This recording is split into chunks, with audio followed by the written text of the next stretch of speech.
আসসালামু আলাইকুম। এই ভাই ফেসবুকে মনিটাইজেশন পাইছে। তার একটা ভিডিওতে সর্বোচ্চ ভিউ আছে 166টা। আমরা যখন এই মুহূর্তে ভিডিওটা রেকর্ড করতেছি এই মুহূর্তে এখন তার এই যে ব্যাংক ইনফরমেশন নিয়ে আসছে, ব্যাংক অ্যাকাউন্ট সেট আপ দিচ্ছি, কিন্তু ফেসবুকের নতুন রুলস অনুসারে এই শর্তর কোনো প্রয়োজন হয় না।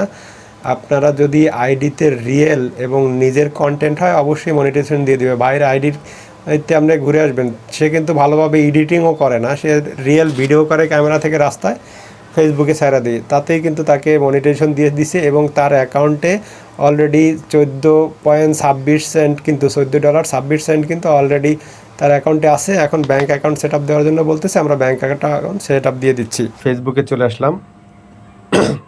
আমি এই প্রফেশনাল ড্যাশবোর্ডে যখন আসি, এইখানে তো দেখানো যায় যে মনিটাইজেশনে গেলে দেখেন এইখানে লেখা আছে 14.26 11 জানুয়ারি মানে এই টাকাটা এক্সপার্ট হয়ে যাবে। ওনার এসে যে পার্টনারশিপ অ্যাড আছে এবং স্টার সেট আপ আছে। এখন ওনার চাচ্ছে যে ব্যাংক ইনফরমেশন আপডেট করার জন্য। এই মনিটাইজেশন কিন্তু চলে আসছে। তার আগে ওনার আরেকটা জিনিস আমরা দেখাইতে পারি।